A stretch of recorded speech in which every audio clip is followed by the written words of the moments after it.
దేవుని యొక్క వాక్యము మనుషులందరినీ ధైర్యవంతులుగా చేస్తుంది.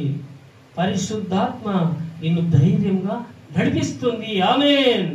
చూడండి, దేవుని ఆత్మ నిన్ను ధైర్యవంతునిగా అనేకుల మధ్యలో నడిపిస్తుంది.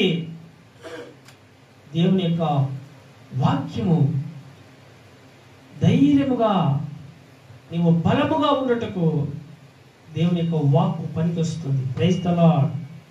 అందుకే ఆ మహా పండుగ దినమున, పెంతెకొస్తు పండుగ దినమున దేవుడు తన ఆత్మను కుమ్మరించినాడు. అది మొదలుకొని అపోస్తలుల యొక్క పరిచర్య ఎలాగైనదంటే, ఈ భూమి మీద వారు నివసిస్తున్నారే కానీ ఈ భూమిని వారు తలకిందులు చేసినారు. హల్లెలూయా. ఎక్కడ జరగని పరిచర్య ఆ తర్వాత పరిశుద్ధాత్ముడు జరిగించినాడు.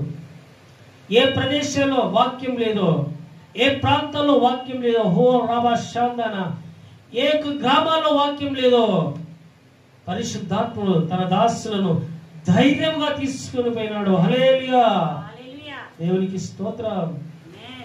అందుకేనండి ఈనాడు ప్రపంచం యావత్తు, ఈనాడు ప్రపంచం నలుమూలల దేవుని యొక్క సువార్త వెళుతున్నదంటే దైవ జనుల పక్షమున పరిశుద్ధాత్ముడు నిలబడి ఉన్నాడు. హల్లెలూయా.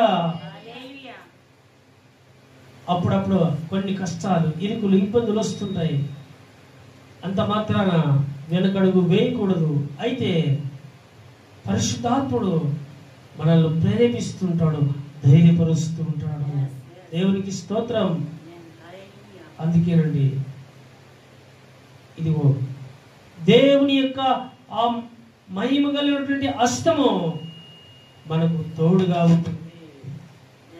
అపోస్తలులకు తోడుగా ఉన్నట్లు మనకు కూడా ఆయన హస్తము తోడుగా ఉంటుంది.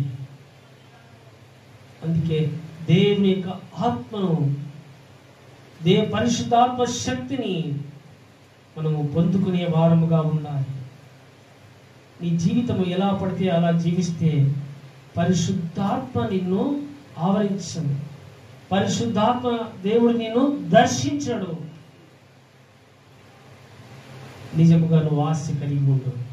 తప్పకుండా దేవుడు తన యొక్క ఆత్మను తప్పకుండా నింపుతాడు.